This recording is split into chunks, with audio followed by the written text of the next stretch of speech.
Hello दोस्तों, आप लोग कैसे हैं। उम्मीद है कि अच्छा होंगे और लगन से पढ़ाई कर रहे हैं, पूरी श्रद्धा के साथ पढ़ाई कर रहे होंगे।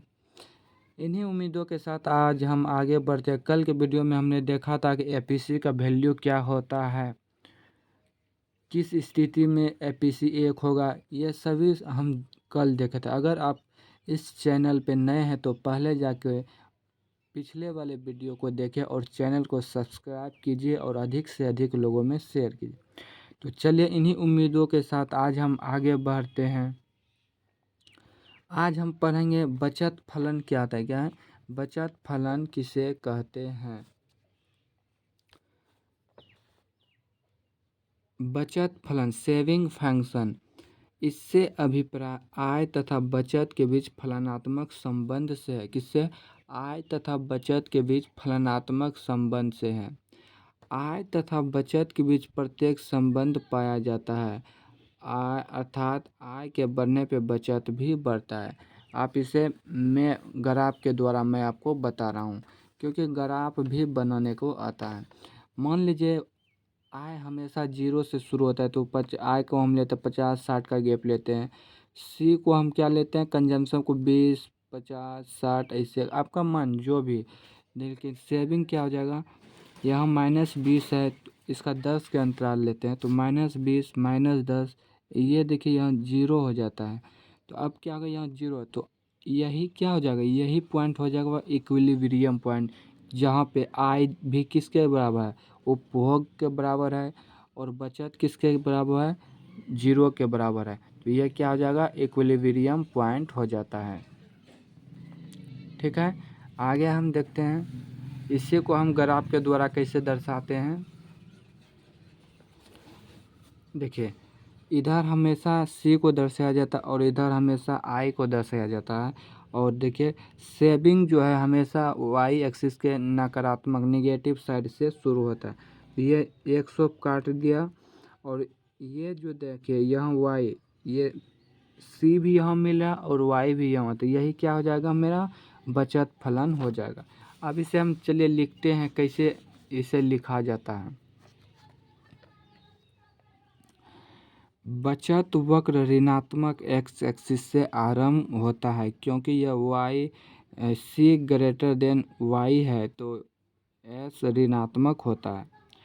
बचत वक्र का ढलान धनात्मक है, अर्थात आय में वृद्धि होने पर बचत में भी वृद्धि होता है। क्या है, बचत वक्र का ढलान धनात्मक है, अर्थात आय में वृद्धि होने पर बचत में भी वृद्धि होती है।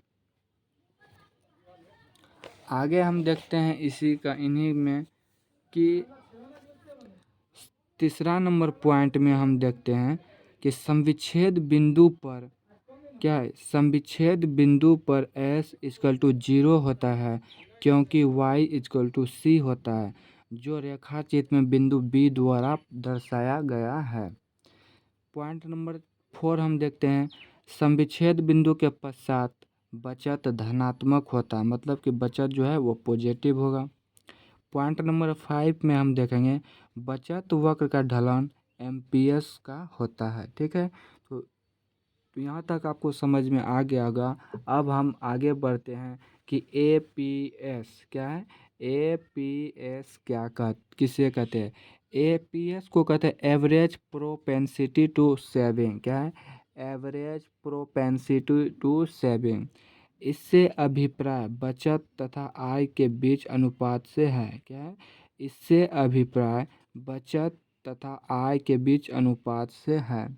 एपीएस को हम लिखते हैं S/Y, मतलब सेविंग बटे इनकम। तो और एमपीएस को हम क्या कहेंगे, एमपीएस को कहते हैं मार्जिनल प्रोपेंसिटी टू सेविंग। इससे अभिप्राय अतिरिक्त बचत तथा अतिरिक्त आय के बीच अनुपात से है। क्या है, इससे अभिप्राय अतिरिक्त बचत तथा अतिरिक्त आय के बीच अनुपात से। एमपीएस को जो हम कहते हैं उससे हम कहते हैं चेंज इन सेविंग बटे चेंज इन इनकम। मतलब एमपीएस जो होता है वो चेंज इन सेविंग और चेंज इन इनकम का अनुपात होता है। तो अब हम एमपीएस के बारे में बाद में देखेंगे, पहले हम एपीएस के बारे में देखते हैं। एपीएस का वैल्यू क्या होता है इसे हम देखते हैं। एपीएस कभी भी एक या एक से अधिक नहीं हो सकता है, क्योंकि बचत कभी भी आय के बराबर अथवा आय से अधिक नहीं हो सकता है, क्योंकि उपभोग का न्यूनतम स्तर सदैव होता है। मान लीजिए आप 50 रुपया दिन में कमाते हैं या फिर महीना में 50 रुपया कमाते हैं, तो क्या आप 50 रुपया बचा लीजिएगा? नहीं बचा पाइएगा, क्योंकि आपका दैनिक ज़रूरतें कुछ होता है तो उसमें खर्च हो जाएगा, है ना। तो इसीलिए बोलता है जितना आप कमाइएगा उतना आप बचा नहीं पाइएगा। एपीसी का मूल्य जो है, एपीसी का मूल्य 0 हो सकता है, और यह तब होगा जब बचत शून्य होगा। क्या है, अब कहता है एपीसी का जो मूल्य है वो 0 होगा। कब होगा? जब बचत 0 होगा। तो चलिए अब आगे बढ़ते हैं।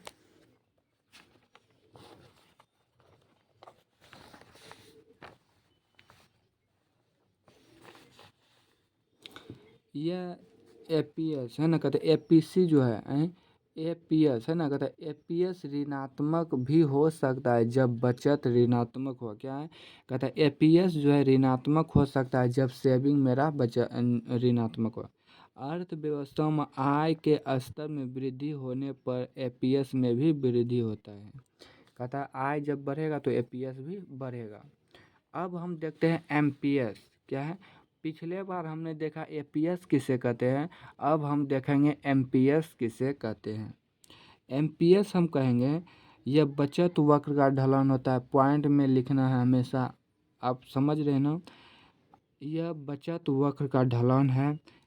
इसका मूल्य 0 से 1 के बीच में होता है। क्या है, इसका मूल्य 0 से 1 के बीच में होता है।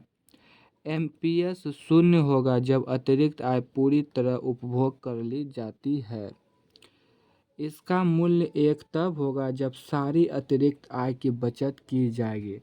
तो आज के लिए बस इतना ही। जैसा कि आपने देखा कि हर टॉपिक को मैं पॉइंट बाय पॉइंट बता रहा हूँ, तो आपको भी इसी तरह नोट्स बनाना है और पढ़िए, और मुझ पर विश्वास कीजिए कि यदि आप मैं जो बता रहा हूँ उन सबको पढ़िएगा तो 95 से कम आपका नहीं आएगा इकोनॉमिक्स में, आप इससे अधिक स्कोर कीजिएगा।